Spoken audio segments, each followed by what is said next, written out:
कृष्ण त्वदीय पद पंकज पंजरान्ते अतैव मे विशत मानस राजहंस प्राण प्रयाण समये कफवात वेतै कंठावरोधन विधोस्मन्दे लंका भयंकरम् यत् कृपालवमात्रेण सुलभाः सर्वसिद्धया तं गुरुं परमं वन्दे श्रीवेदान्तिसंज्ञकम् विघ्नहरण मंगलकरण सुमिरो गौरी गणेश जय जय माता भारती जय जय भारत देश। मेरे प्यारे श्याम जो मेरे मन के चोर तव मुख है शुभ चंद्रमा मम मन नित्य चकोर वृंदावन सोवन नहीं नंदग्राम सो ग्राम बंसी बट सो बट नहीं श्री कृष्ण नाम सो नाम। बोले श्रीमद् भागवत महापुराण की जय।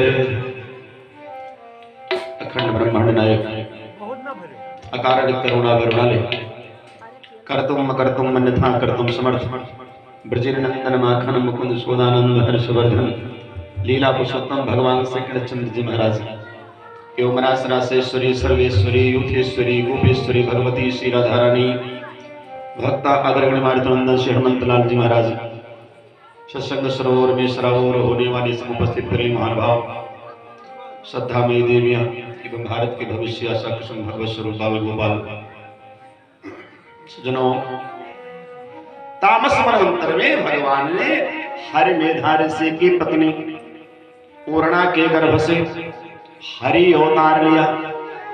वो जानते हो परीक्षित, हरि अवतार लेकर के भगवान ने एक हाथी के ऊपर कृपा किया जिसका नाम गजेंद्र था। गजेंद्र विपत्ति में पड़ा था और भगवान ने हरि अवतार लेकर के उसकी विपत्ति दूर कर दी।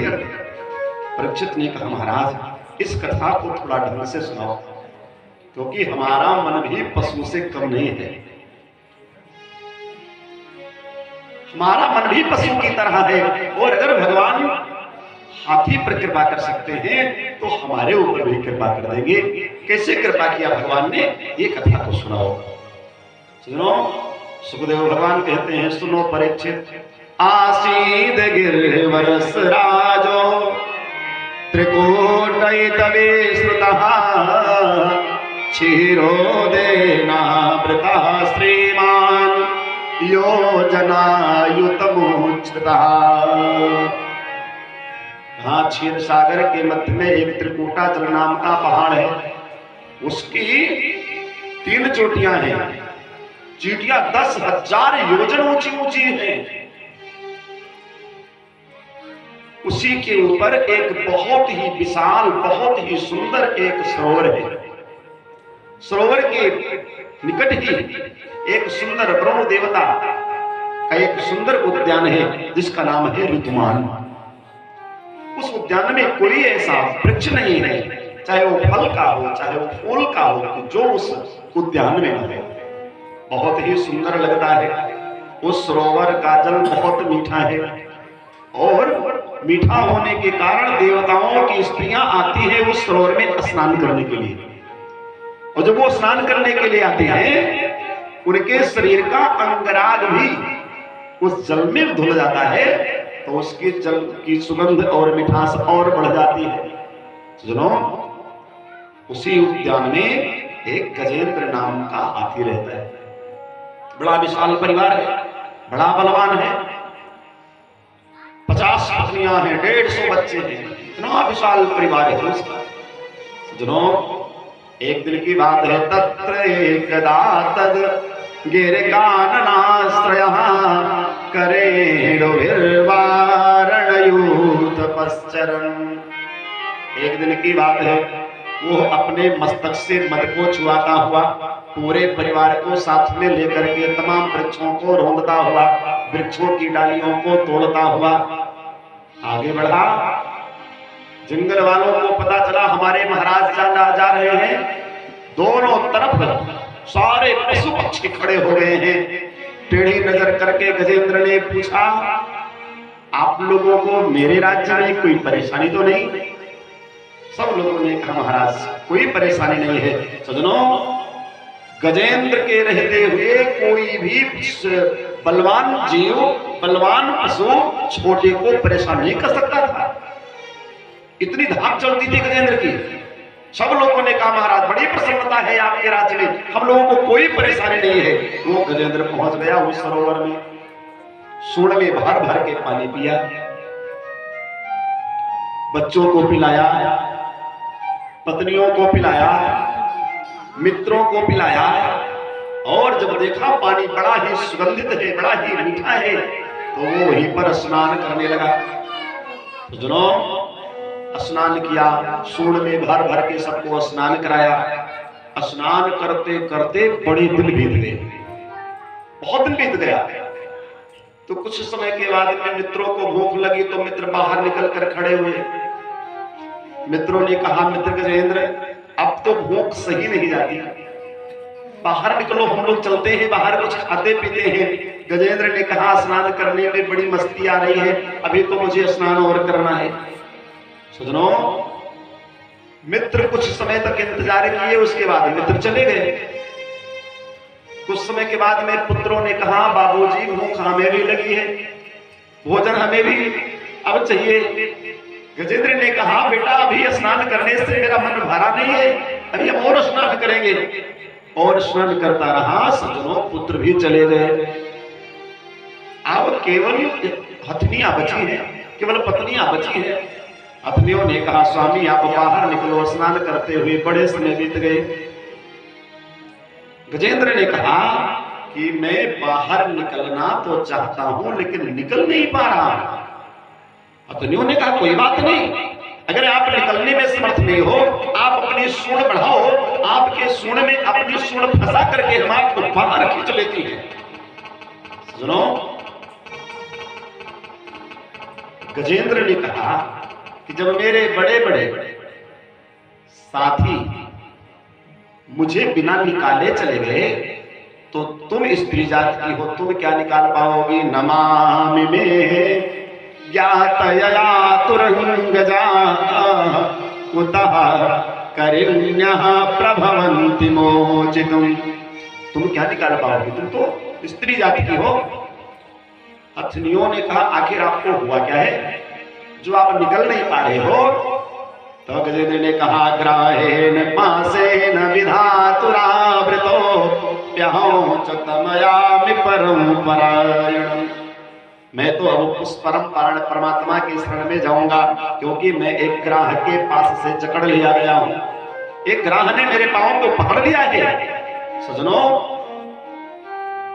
उस सरोवर में ग्राह रहता था, और जब ये निकलना चाहा तो पांव को पकड़ लिया।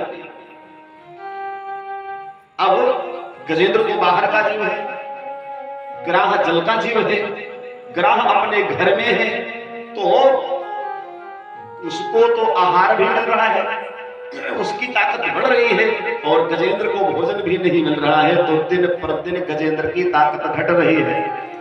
गजेंद्र निकल नहीं पाया।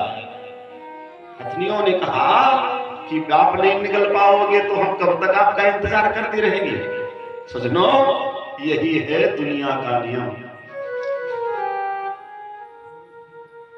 जब तक आपके पास में सुख के साधन है, आपके पास सुख है, सब लोग आपके हैं।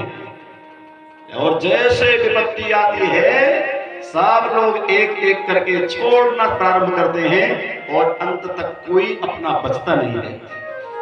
और जब विपत्ति आती है तो गोसाई बाबा ने कहा है 4 की परीक्षा होती है। अरे धीरज धर्म मित्र अरुणारी, धीरज धर्म मित्र अरुणारी, प्रतिकाल परखिए जारी, आपतकाल परखिए जारी। धीरज धर्म मित्र अरुणारी, धीरज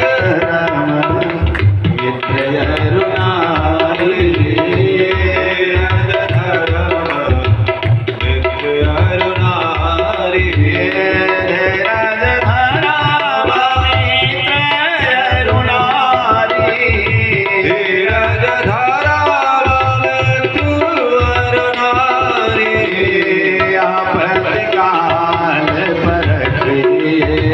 मित्र अरुणारी,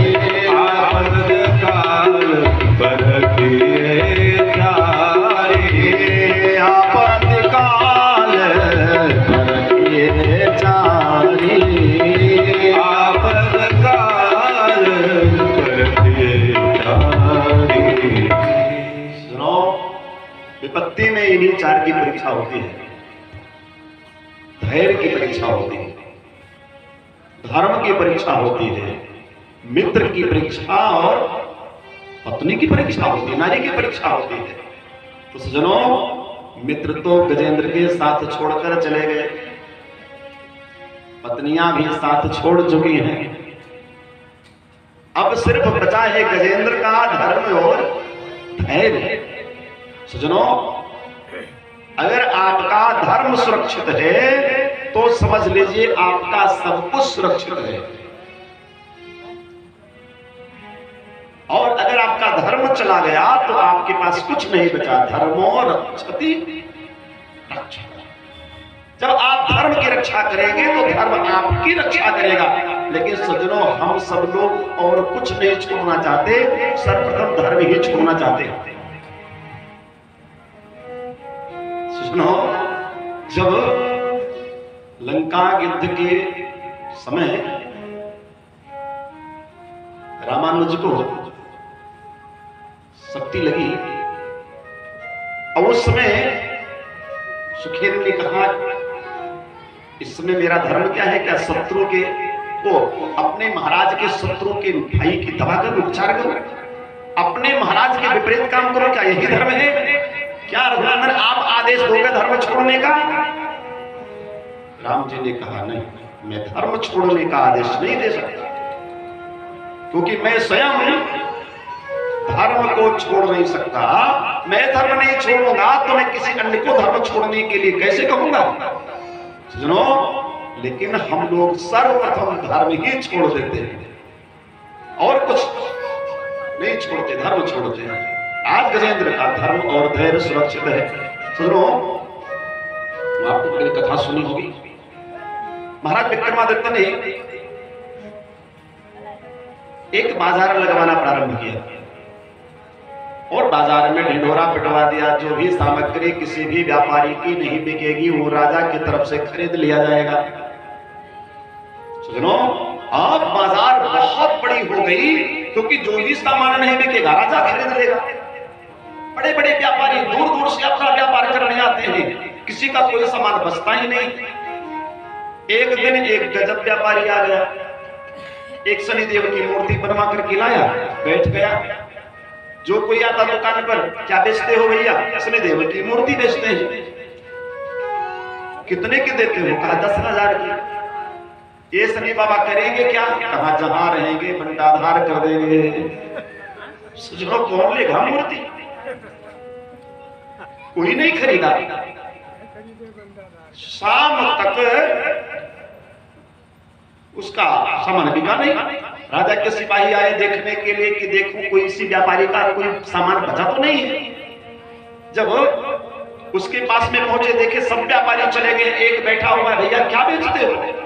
शनिदेव की मूर्ति बेचते हैं। कितने की है? 10,000 की है। फायदा क्या मिलेगा? कहा जहां रहेंगे वहां सत्यानाश कर देंगे। सिपाहियों ने कहा राजा का आदेश है कि जो भी व्यापारी अपना सामान नहीं बेच पाएगा, जिसका सामान बचेगा वो राजा खरीद लेगा। अगर मैं शनिदेव की मूर्ति लेकर के जाता हूं तो राज्य में विपत्ति आ जाएगी, नहीं खरीदता हूं तो राजा की आज्ञा की अवहेलना होगी, किया क्या जाए? सिपाही असमंजस में पड़े। एक सिपाही ने कहा तुम यही खड़े रहो, हम महाराज से पता करके आते हैं। महाराज विक्रमादित्य के पास में सिपाही पहुंचा। सिपाही ने सारी कथा सुना दिया। एक व्यापारी आया है, शनिदेव की मूर्ति बेचता है, 10,000 कीमत है उसकी। कह रहा है जहां जाएंगे वहां ये गड़बड़ ही करेंगे। क्या आदेश है महाराज? विक्रमादित्य ने कहा जब राज दरबार का आदेश है कि जिसका सामान नहीं बिकेगा वो खरीद लिया जाएगा, इसमें पूछने की क्या बात है? आप जाओ 10,000 खजाने से निकाल करके और उसको दे दो और मूर्ति खरीद लाओ। सुनो, महाराज विक्रमादित्य ने शनिदेव की मूर्ति खरीदवाई ला करके कोषागार में रखवा दिया। दूसरे दिन बैठे हैं राज दरबार में, सामने से देखते हैं एक देवी जी बहुत ही सुंदर, बड़े ही सुंदर कपड़ों से सर ढक करके बाहर निकली। महाराज ने कहा देवी जी आपका परिचय, आप कौन हो, क्यों निकली हो मेरे महल से? कहा मैं आपकी राज्य लक्ष्मी हूं, मैं यहां से जा रही हूं। क्यों जा रही हो? आपके घर में शनिदेव आ गए इसलिए हम जा रहे हैं। महाराज ने कहा देवी जी प्रणाम, आप जा सकते हो। एक महानुभाव और निकले, आपका परिचय? मैं आपका यश हूं, मैं जा रहा हूं। क्यों जा रहे हो? आपके यहां शनिदेव आ गए। कुछ समय बाद एक देवी जी और निकली, देवी जी आप कौन हो? कहा मैं आपकी कीर्ति हूं, मैं जा रही हूं। क्यों? शनिदेव आ गए। एक बहुत ही सुंदर पीतांबरधारी महापुरुष निकले। महाराज ने कहा आपका परिचय, आप कौन हो? कहा मैं आपका धर्म हूं, मैं जा रहा हूं। क्यों? शनिदेव आ गए। महाराज ने कहा आप रुक करके मेरे प्रश्नों का उत्तर दे करके जाओ। क्या जानना चाहते हो? कहा आपको ही बचाने के लिए मैंने अपने राज्य की लक्ष्मी छोड़ दी, आप न जाने पावे इसलिए अपना यश छोड़ दिया, आप मेरे पास सुरक्षित रह जाए इसलिए अपनी कीर्ति छोड़ दी। आपको पाने के लिए ही मैंने शनिदेव की मूर्ति खरीदवाई कि जिससे मेरा धर्म न जाने पावे। क्या आपका यही कर्तव्य है? क्या आप यही चाहते हो जो आपको पकड़ ले आप उसे छोड़कर चले जाओगे? ये उसका उत्तर आप दे दो, आप जा सकते हो। सज्जनों, धर्म ने कहा नहीं, जो सब कुछ त्यागने के बाद में भी केवल हमें धारण करना चाहता हो, हमें पकड़ रखा हो, उसे छोड़कर हम नहीं जा सकते। फिर आप क्यों निकल आए महल से? सुनो, अगर आप नहीं जा सकते तो आप महल के अंदर जाओ। धर्म महल में वापस चला गया। कुछ देर के बाद में देवी कीर्ति वापस आ गई। क्यों चली आई देवी जी? महाराज जिसका धर्म सुरक्षित है उसकी कीर्ति कहां जा सकती है? यश भी वापस आ गया, लक्ष्मी भी वापस आ गई। सज्जनों, महाराज ने लक्ष्मी नहीं पकड़ी, कीर्ति नहीं पकड़ी, यश नहीं पकड़ा, उन्होंने धर्म को पकड़ा है। वो धर्म को पकड़ लिया तो उनका सब कुछ वापस आ गया। सज्जनों, आज वो धर्म गजेंद्र का अभी भी सुरक्षित है। गजेंद्र ने कहा मैं उस परमात्मा के शरण में जाऊंगा। सज्जनों, यही दुनिया का नियम है। दुनिया का हर व्यक्ति जब अपने दुनियादार से, हित मित्र रिश्तेदारों से हार जाता है, कोई काम नहीं आता, तब उसे वो दरबार दिखाई देता है जिस दरबार में कभी ताला नहीं लगता, जिस दरबार में कभी दरवाजा बंद नहीं होता, वो दरबार दिखाई देता है। और तब उस दरबार में वो अपनी हाजिर। गजेंद्र ने कहा अब हम उस दरबार में जाएंगे जहां पर दुनिया का हर थका हारा व्यक्ति जाता है। जब दुनिया से आस टूटती है तो वही एक दरबार दिखाई देता है और उस दरबार पर बड़े बड़े अक्षरों में लिखा हुआ है आहार निशम सेवा में, दिन रात सेवा होती है। वो दरबार कभी बंद नहीं होता है। जनो, गजेंद्र ने कहा अब दुनिया हमारी मदद नहीं कर सकती। गजेंद्र भगवान की स्तुति कर रहे हैं। कैसे स्तुति कर रहे हैं, कैसे पूजा करनी चाहिए, ये गजेंद्र बता रहा है। गजेंद्र कहता है एवं व्यवसितो बुद्धिया समाधाय मनोहृदय जजाप परमो जाप्यो प्राग जन्मनि अनुशिक्षितो। आज गजेंद्र के पूर्व जन्म की हुई साधना जागृत हो गई। सज्जनों, गजेंद्र जप नहीं कर रहा है, जजाप कर रहा है। जब माने जकारो जन्म विच्छेद पकारो पाप नाशका। जप करने से पाप का नाश होता है। जप नहीं कर रहा है, जजाप कर रहा है। जप माला पर होता है, जप माला से किया जाता है और जजाप बिना माला के होती है। जजाप में माला की जरूरत नहीं होती। सुनो, और बड़े सुंदर समाधाय मनोहृदय, जो उसके बुद्धि का व्यवसाय संसार में भटक रहा था उसको समेट लिया। हम लोग तो साधना करने बैठते हैं तो हमारी बुद्धि दुनियादारी में ही फंसी रहती है। गजेंद्र ने कहा जब तक बुद्धि दुनियादारी में फंसी है तब तक माला की जरूरत है, और जब दुनियादारी से बुद्धि हट जाए तो माला की कोई जरूरत नहीं है। अच्छा सुनो, हम लोग दुनिया के सभी रिश्ते याद रखते हैं। माता पिता याद है, बेटा बेटी याद है, पत्नी याद है, भाई याद है, साला याद है, सब याद है। जब सारे संबंध याद हैं तो भगवान क्यों नहीं याद है? भगवान को भी उसी तरह याद रखना चाहिए ना। लेकिन सारे संबंध हमें याद रहते हैं, एक भगवान को याद करने के लिए ही माला की जरूरत पड़ती है। रुपया के लिए की भी क्या गिनने के लिए माला की जरूरत पड़ती है? अगर आपको 2 बजे रात में 500 रुपए की गड्डी दे दी जाए, इसको गिन लो भैया, तो क्या आपको नींद आएगी? क्या आपकी आंखें झपकेगी? नहीं झपक सकती। एक भी नोट अगर गणना में गड़बड़ हो गई तो घाटा लग जाएगा। सचनो, इसलिए क्योंकि पैसे से जितना प्यार है उतना परमात्मा से प्यार नहीं है। और जिस दिन पैसे की तरह, परिवार की तरह परमात्मा याद आने लगेगा, उसी दिन माला की जरूरत समाप्त हो जाएगी। गजेंद्र कह रहा है जजाप परमो जाप्यो प्राग जन्मनि अनुशिक्षितम्।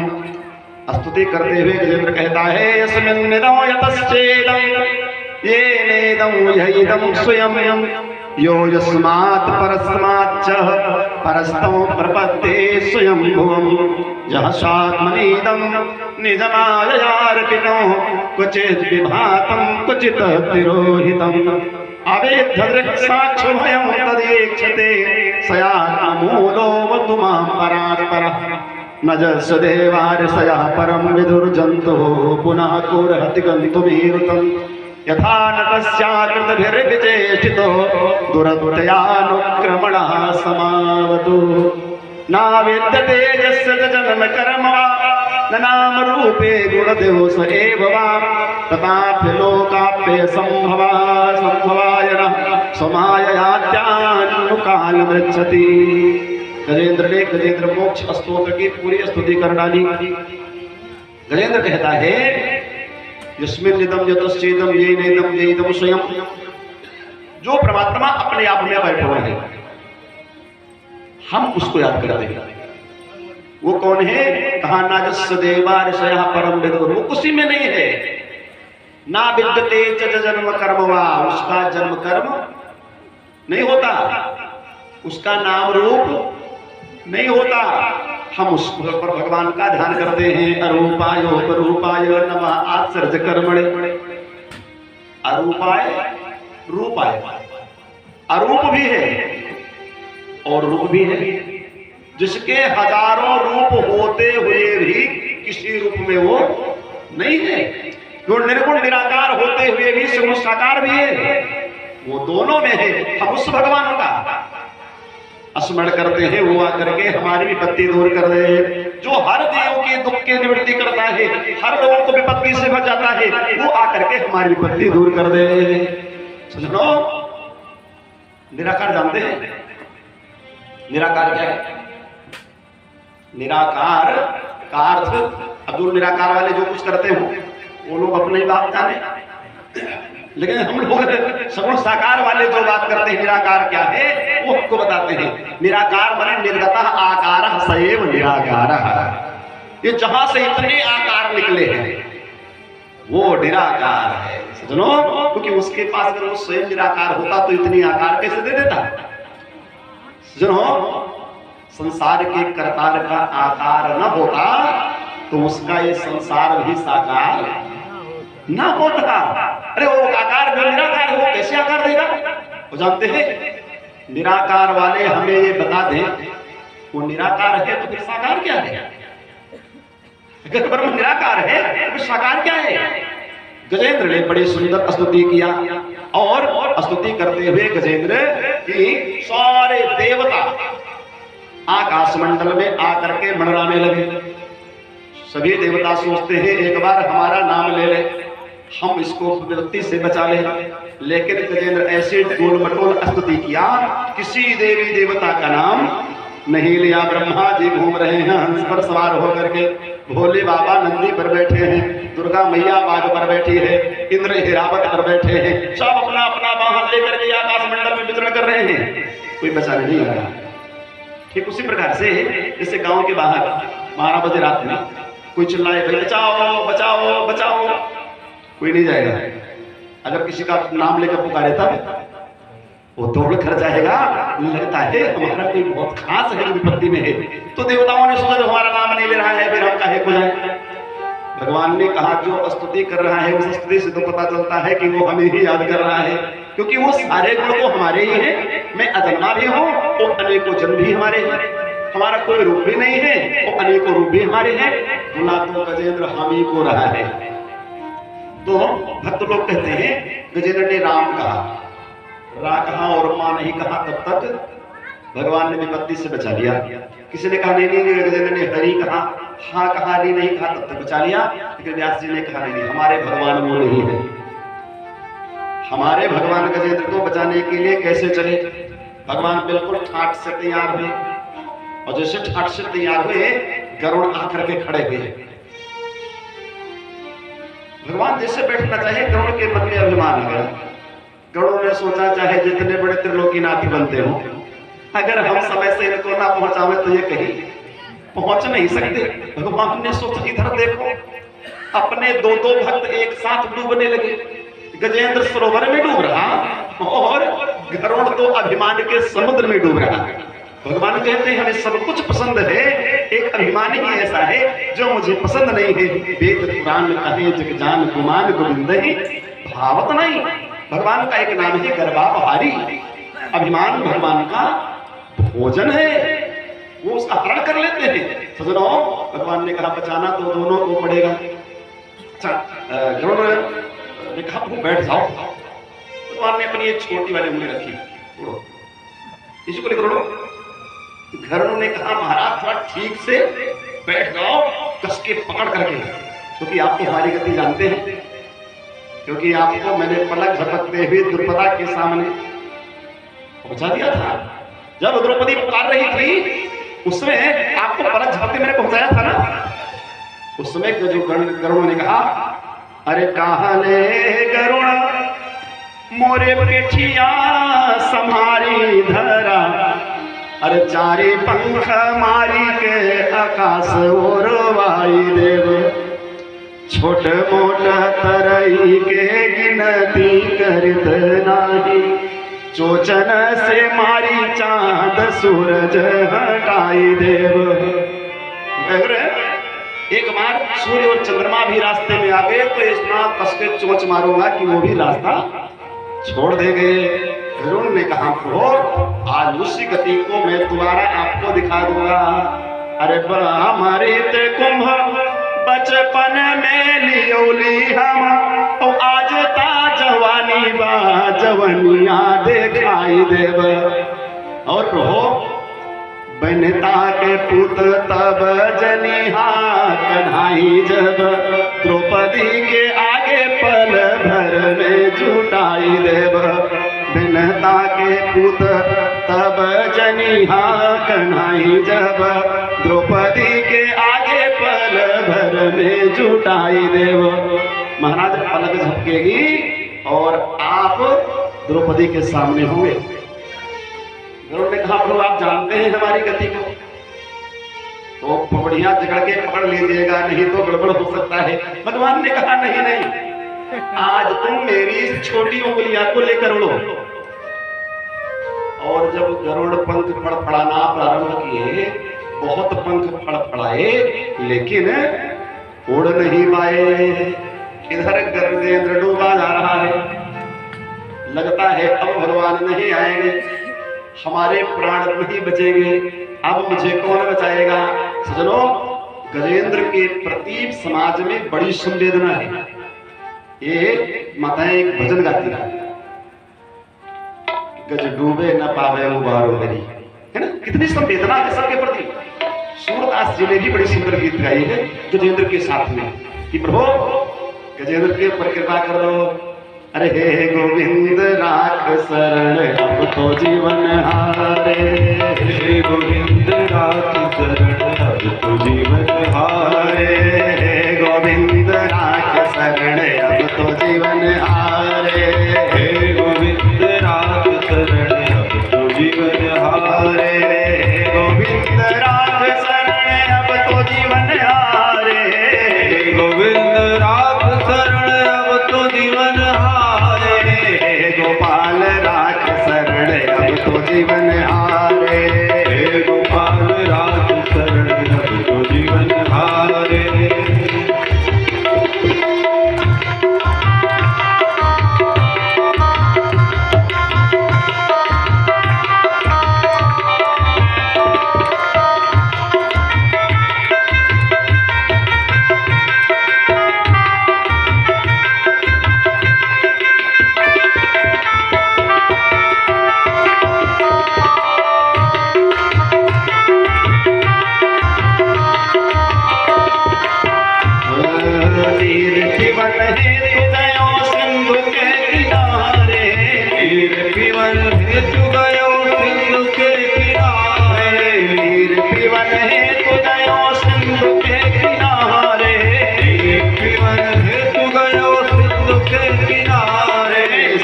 बीच बसत ग्राम चरण धरि पछारे, सिंधु बीच बसत ग्राम चरण धरि पछारे, हे गोविंद राख शरण अब तो जीवन हारे, हे गोविंद राख शरण अब तो जीवन हारे, हे गोविंद राख शरण अब तो जीवन हारे।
भक्तवत्सल भगवान की जय हो। सज्जनों, गरुड़ ने कहा प्रभु मैं समझ गया, मुझे अभिमान हो गया था। भगवान ने कहा गरुड़ अभिमान नहीं करते, तुम सोचते हो कि मैं त्रिलोकीनाथ को लेकर उड़ता हूं। अरे तुम्हारी क्या हिम्मत है गरुड़, हम ही तुम्हें अपने पांव में फंसा करके तुमको लेकर उड़ते हैं, तुम कहां ले चल सकते हो। भगवान गरुड़ की पीठ पर बैठे हैं और इधर गजेंद्र डूबने वाला है। बिल्कुल भगवान ने सोचा अगर विलंब हुआ तो डूब जाएगा, फिर जाने से क्या फायदा मिलेगा। भगवान बड़ी तेजी से आए हैं, लगा गजेंद्र अब डूब जाएगा, ऐसा ना हो कहीं निराश हो जाए, क्योंकि गजेंद्र सोचता है अब नहीं आएंगे भगवान। तब तो भगवान ने अपना पीतांबर लहराया। जैसे गजेंद्र ने भगवान के पीतांबर को देखा, गजेंद्र सोच रहा है ये वही भगवान है जो बड़े बड़े राजा महाराजा के यहाँ जब पहुंचते हैं तो इनके चरण सोने के थाल में, सोने के कलश में गंगा जल भर करके पखारा जाता है। आज मेरे पास में कुछ नहीं है, हम क्या करें।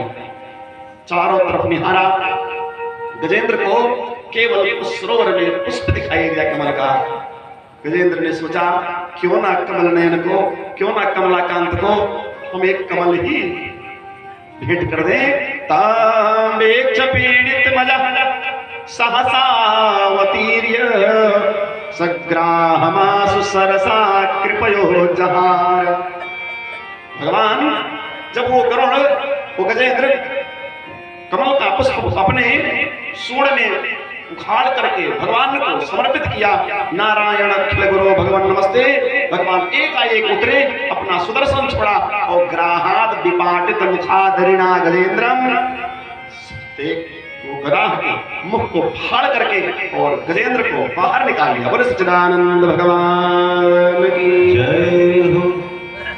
ग्राह दिव्य रूप धारण करके भगवान के धाम को जाने लगा, प्रभु को प्रणाम किया और प्रभु के धाम चला गया है। परीक्षित ने पूछा प्रभु ये कौन था। कहा ये भगवान के यहाँ दरबार में दो हंसोड़े रहते हा हा हु, ये दोनों भाई हैं। जो हु है, एक दिन देवल ऋषि नदी में स्नान कर रहे थे और जैसे उन्होंने उठकर हाथ में दे लेकर के भगवान अर्घ देना चाहा सूर्य भगवान को, ये पहुंचा बस उनके पांव को पकड़ा, छोड़ दिया, फिर पकड़ा। भगवान देवल जी ने देखा अरे अभी तक तू देवताओं की मंडली में हंसी मजाक किया करता था, अब तो महात्माओं से मजाक कर रहा है। जा, अगर तुझे जलचर बनने का इतना शौक है तो हम तुम्हें श्राप देते हैं, तुम मगर ही हो जाओ। अब तो बेचारा बहुत परेशान हुआ, भगवान चरणों को पकड़ करके रोने लगा। देवल ऋषि ने कहा तू चरण पकड़ता है ना, ठीक है, ये चरण पकड़ने की आदत ही तुझे एक दिन इस श्राप से मुक्त कर देगी। जब तू किसी हाथी के पांव को पकड़ेगा उस दिन तेरा उद्धार हो जाएगा। आज वो मुक्त हो गया। और ये जो गजेंद्र है, गजेंद्र इंद्रदुम्न नाम का राजा था। आज ये भी श्रापित था, श्राप से मुक्त हुआ, दोनों का उद्धार हो गया। एक भक्त ने पूछा प्रभु एक बात बताओ, एक बात हमारे समझ में नहीं आती। स्तुति गजेंद्र किया, कमल का पुष्प गजेंद्र सौंपा, नारायण भगवान गुरु गजेंद्र ने प्रार्थना किया, ये ग्राह तर गया, ये बात समझ में नहीं आती।